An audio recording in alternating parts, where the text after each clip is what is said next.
All right, guys, this is Norval Central coming back at you with another YouTube video. I have recently hit 2,000 subscribers on YouTube, and I really appreciate everyone's love and support. Really means a lot to me that you support the videos and continue to support those videos as I put out daily content on my Instagram, my Twitter, my YouTube, everything in between. But I got another special guest with me. I've had him on last week. You all guys seem to love him because, like I said, he is a very entertaining figure. Nolehighlights, man, how you doing? What's up, bro? Hey, bro. Congrats to you, man. At 2,000, bro. That's big, man. That's a big accomplishment, bro. So, congrats to you, man. And we got to get you there next, man. I know you've been putting a lot of your highlight videos on there. And ironically enough, we're actually talking about a guy that you featured on one of your highlight videos, Patrick Payton. How was it like working with Patrick, like seeing your highlight videos with him? Like, how did he take to seeing the highlight video? What were kind of his thoughts going through all that? Man, hey, I enjoyed the whole process of working with him, man, because he's super humble. You know what I'm saying? He don't do too much, man. You know, he Mm-hmm. real cool. Kind of remind me of myself a little bit. So Yeah. it was an easy process. He had sent me like a couple videos because I had seen a story that he had on Instagram, Mm-hmm. and he was like, "Who make highlights?" And I had already had made a highlight for him, and that was my first highlight that I made in a minute. So I went on ahead and I texted him. I was like, "Yo, bro, so I got a highlight tape ready for you." And he was like, "Okay, bet." He was like, "I can send some videos to add on if you want to." And then he told me just go ahead and send the video that I had. So Yeah. I sent him the video, and he was like, "Man," he was like, "Bro, that's fine, bro. You don't gotta add nothing." He was like, "You don't gotta add nothing." So yeah, man, it just took off from there. I posted it and it took off, bro. But been doing a good job with some of these videos and everything. Just, it's all about highlighting other players on the team and making sure that they feel valued, especially in social media nowadays. Everything revolves around social media, whether it be creating their own personal brand, being an ambassador of another company, getting them opportunities to be successful while also making yourself being known and having that kind of image of being, okay, you're one of those cool guys that make Florida State videos. And it really alleviates and gives yourself out there also because maybe some other guys will be coming to you and saying, man, can you make me a video, can you do That's this? real. Yep. So man, it's very important, and I think it's a cool job that you do, that you get all these videos out there and kind of promote these guys in a positive way. But I did look at some of the Seminole roster. I looked through all the roster and I noticed some cool looking things. I mean, there was some number changes in there that I thought were pretty interesting. We got Akeem Den at number one.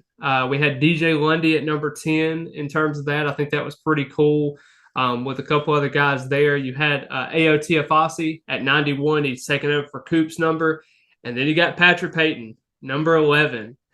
We did have a certain number 11 play defensive end recently in Jermaine Johnson. Went on to be a first round draft pick and got drafted by the Jets. And his impact that he has had in his last season and only season at Florida State. He bought into the process. And even though we went 5-7 and kind of struggled a little bit here and there, he was that guy. 11 and a half sacks, did a tremendous job.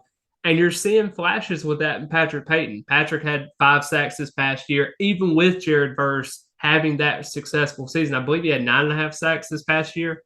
But man, you look at Patrick Payton, his PFF grade, 70.8. His run defense is 71.3. Pass rush is 70 or 67.6.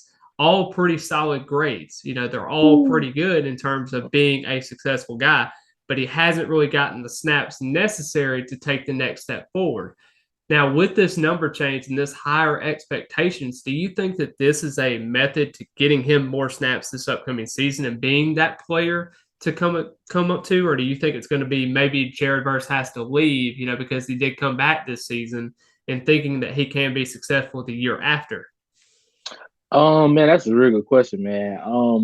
But I'll say, man, I think the more snaps he get, which I do believe he'll get way more snaps than he did Yeah. this past season. Man, I think the more snaps he get, man, the more he'll be able to impact the game, man. I think Patrick Payton is one of those type of guys, like he don't care, like Yeah. whoever on the field, you just on the field, man. I'm gonna get mine in. I'm gonna get my stats in. So I do believe he one of those type of guys, man. It don't even matter.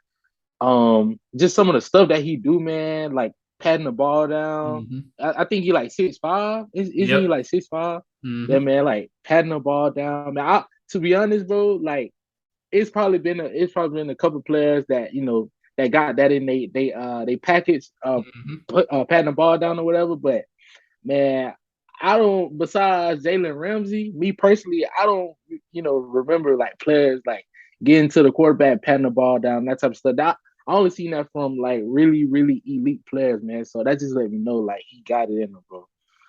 Yeah, and he is from Miami Northwestern, went to high school there, was 6'5", and I think he was listed at 210 at one point. Now he's up to like 248, which is, Mm. I mean, Yeah, crazy to think about that's considering crazy. like where he's come from. You even saw like a guy, and I'm not bashing him by any means, but George Wilson, another 4-star defensive end, he was listed, I think, 180, 190, and never really got up to that weight That necessary to way. kind of get where he needed to go. And I still think, George Campbell's going to do a really good job there in terms of, or George Wilson, excuse me, is going to do a really good job there in getting that development there at Campbell. Wish him nothing but the best. But I think Patrick Payton's really got a great system going there. I think he has the potential to be successful, like you said, being able to contain the edge on some of those scrambling quarterbacks we played, and also having the pass rushing abilities to be successful. I think having another year under Jared Verse, I think, can really be something there. Do you think with having Patrick Payton there and also having Jared Verse, do you think that kind of impacted some of the recruiting that they had in the defensive line room just because of how versatile both of those guys can be and how talented they are? Oh yeah, I definitely think that impact the recruiting that's been there a little bit Mm-hmm. in a good way. In a Yeah, good way.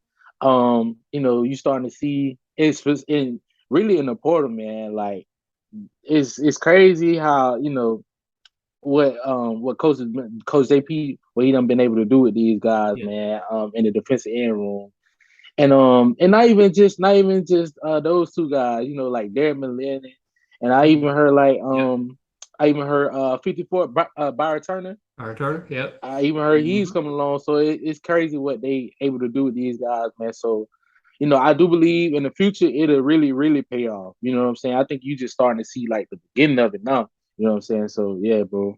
Yeah, I mean, even a guy like Lamont Green Jr., his dad used to play at Florida State, legacy recruit coming in, Jaden Jones, Right. another guy. I mean, there's some guys coming into the program, and it's not really the fact. I know everyone wants to talk about with Keldrick Faulk going over to Auburn and committing over there.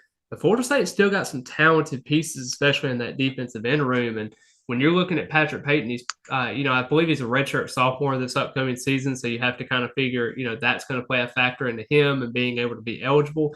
But man, if he gets 8, 9 sacks this year, who knows, man? We could Woo, be talking about the next first round draft pick. and ain't lying. What? So I got one last question for you. If you considered Patrick Payton in terms of having a successful season, what do you classify as a successful season to him? Like it can be stats, it can be anything. What do you view as being successful for him? I like that question, man. You put me on the spot with that one. Yeah. I love it though. I love it, bro. I'll say, whew, man.